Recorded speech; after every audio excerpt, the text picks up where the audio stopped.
দেশের নই টিম ওই ডেরাম দেশের না একটা এটি মানুষের ঘর পাইব এই দিকটা তো বেশি এই স্রোতটা আরেকটু সামনে দিয়ে আরো বেশি গেছে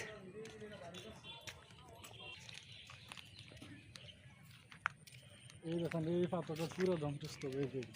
পুরাটাই এই যে গেলে হাইটটা দান মনে করছিল হ্যাঁ হাইটটা দান মনে করছিল দূর আমরা ধান আমরা মাসে ঘর বাড়ি ভাঙিয়ে পড়ে সামনে কোনটা